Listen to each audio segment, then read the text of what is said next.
श्री स्वामी समर्थ. स्वामी महाराज तुमच्या सर्व चांगल्या इच्छा पूर्ण करो ही स्वामींच्या चरणी प्रार्थना करते आणि आजच्या या नवीन व्हिडिओला सुरुवात करते. येत्या 22 जानेवारी 2026 वार गुरुवार या दिवशी आहे माघ महिन्याची शुद्ध तृतीया. तो एक दिवस ज्या दिवशी फक्त दर्शनानेही विघ्न नष्ट होतात. पण या दिवशी एक छोटीशी चूक जरी झाली तर गणपती कृपेऐवजी अडचणी वाढू शकतात. आजच्या या व्हिडिओ शेवटपर्यंत नक्की पहा, कारण आपण जाणून घेणार आहोत माघी गणेश जयंती का साजरी करतात, पूजा कशी करावी, कोणता मंत्र म्हणावा, शुभ मुहूर्त कोणता आणि सर्वात महत्त्वाचं या दिवशी कोणती एक चूक आपल्याला चुकूनही करायची नाहीये, नाहीतर आपल्याला आयुष्यभर पश्चाताप करावा लागेल. याबद्दलची संपूर्ण माहिती आजच्या या व्हिडिओमध्ये मी तुमच्यासोबत शेअर करणार आहे. त्यामुळे तुम्ही हा व्हिडिओ स्किप न करता शेवटपर्यंत पहा.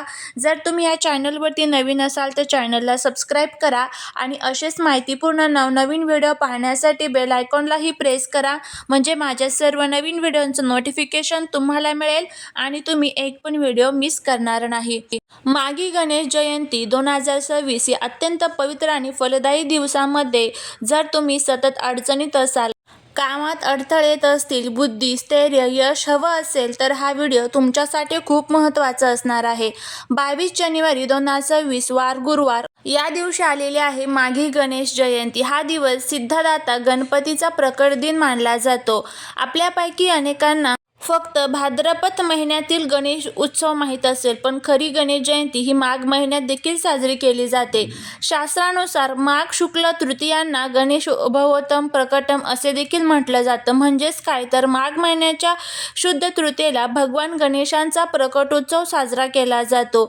माघी गणेश जयंती का साजरी केली जाते? कारण भगवान गणेश हे आद्य पूज्य आहेत. सर्व देवतांपूर्वी ज्यांची पूजा होते, विघ्नहर्ता, अडथळे दूर करणारे, बुद्धी, विवेक आणि यश देणारे, या दिवशी केलेली पूजा अडकलेली कामे सुरू करता येते. विवाह, नोकरी, व्यवसायातील अडथळे दूर होतात. राहू केतू शनी दोष कमी करता येतो. बुद्धी आणि निर्णय क्षमता वाढते. या दिवशी गणेश तत्व पृथ्वीवर अधिक सक्रिय असते. मनोकामना लवकर पूर्ण होतात. साधी पूजा देखील मोठं फळ देते. म्हणूनच अनेक साधक या दिवशी उपवास करतात, गणेश मंत्र जप करतात, गणेश अथर्व शीर्षमचं पठण करतात. जर तुम्हाला गणपती बाप्पांवर श्रद्धा असेल तर आत्ताच कमेंटमध्ये ओम गण गणपते नमः लिहायला विसरू नका.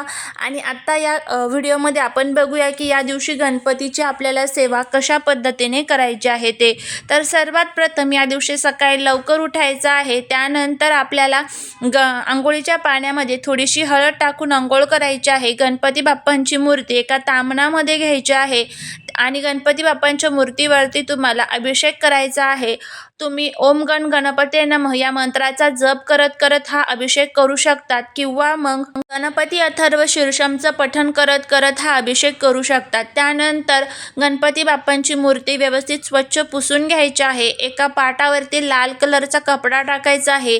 त्यावरती थोडेसे तांदूळ ठेवायचे आहे. त्या तांदळावरती गणपती बाप्पांची मूर्ती स्थापित करायची आहे. गणपती बाप्पांना गंध, फुलं, अक्षदा, धूप, दीप, अगरबत्ती नैवेद्य अर्पण करायचा आहे. नैवेद्यामध्ये तुम्ही गोड खोबऱ्याचा नैवेद्य दाखवला तरीही चालेल, पण या दिवशी जे तीळ असतात तर तिळाचा नैवेद्य दाखवायला विशेष महत्त्व असतं. तर या दिवशी तुम्ही तिळाचे लाडू जे आहे तर त्याचा या दिवशी नैवेद्याला खूप मोठ्या प्रमाणामध्ये मान असतो. तर तिळाचे लाडू जे आहेत तर ते तुम्ही गणपती बाप्पांना नैवेद्यामधून आवर्जून दाखवू शकता. त्यानंतर अशा पद्धतीने अभिषेक, पूजा आणि नैवेद्य जे आहे तर ते आपल्याला करून घ्यायचं आहे. त्यानंतर गणपती बाप्पांच्या कोणकोणत्या सेवा घरामध्ये कराव्यात, तर या दिवशी तुम्हाला घरामध्ये गणपती अथर्व शीर्षम, ओम गण गणपते नमः या मंत्राची एक माळ, त्याचबरोबर संकटमोचन गणेश स्तोत्रम, मृग्नहर्ता गणेश स्तोत्रम या सर्व स्तोत्रांचं आणि मंत्रांचं पठण आवर्जून करायचं आहे. गणपती बाप्पांना दुर्वा ह्या आवर्जून अर्पण करायच्या आहेत. त्या 11, 21 या प्रमाणामध्ये तुम्ही अर्पण करू शकता. त्याचबरोबर या दिवशी मंत्रांचं सुद्धा पठण करायचं आहे. मंगलमूर्ते विघ्नहरा दुरितनाशना कृपा करा या मंत्रांचं आवर्जून आपल्याला पठण करायचं आहे. आणि गणपती बाप्पांना तुमच्या जीवनातील ज्या काही अडचणी आहेत ना, तर त्या अडचणी सर्व दूर करण्यासाठी प्रार्थना करायची आहे.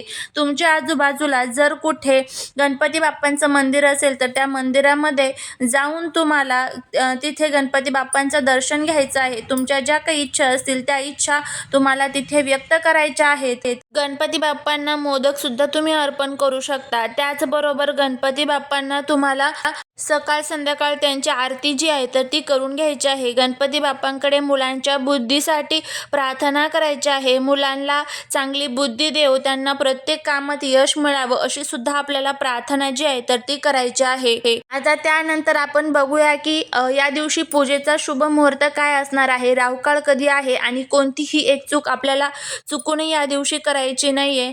तर बघा, आपल्याला माहीतच आहे की गणपती बाप्पांची पूजा जर आपण एखाद्या विशिष्ट कालावधीमध्ये शुभ मुहूर्तात केली तर त्याचं खूप चांगलं फळ जे आहे तर ते आपल्याला मिळत असतं. तर बघा, मागे गणेश जयंतीच्या दिवशी सकाळी पूजा करणे अत्यंत शुभ मानले जाते. त्यामुळे पूजेचा शुभ मुहूर्त हा सकाळचा 7:30 ते 10:30 असणार आहे. त्यानंतर दुपारचा जो मुहूर्त आहे तर तो 12 वाजता ते 1:30 वाजेपर्यंत असणार आहे. संध्याकाळचा मुहूर्त हा 4 ते 6:30 असणार आहे. अशा जो हा कालावधी आहे तर या कालावधीमध्ये तुम्हाला पूजा जी आहे तर ती करायची आहे. त्यानंतर शक्य असल्यास तुम्ही संध्याकाळी म्हणजे रात्रीसुद्धा जर तुम्हाला जमत असेल तर तेव्हा देखील पूजा करू शकता. या दिवशी राहुकाळ जो आहे तर तो 1:30 ते 3चा असणार आहे. त्यामुळे या वेळेत पूजा चुकूनही करू नये. अभिषेक टाळावा, मंत्र जप सुरू करू नये. जर चुकून पूजा राहुकाळात झाली तर त्या पूजेचं फळ अपूर्ण मानलं जातं. त्यामुळे या दिवशी आपल्याला ही ज्या चुका आहेत तर त्या टाळायच्या. आता बघूया की सर्वात महत्त्वाचं, या दिवशी आपल्याला कोणती सर्वात एक मोठी चूक जी आहे तर ती करायची नाही.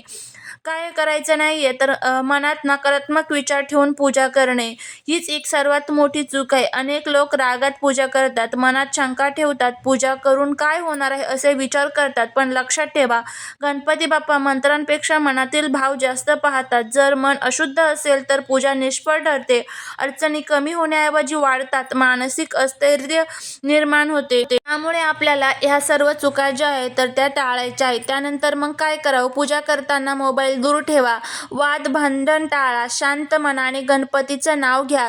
थोडी जरी पूजा असली तरी पूर्ण श्रद्धेने करा. अर्धवट श्रद्धेपेक्षा पूर्ण भक्तीची छोटीशी पूजा देखील श्रेष्ठ मानली जाते.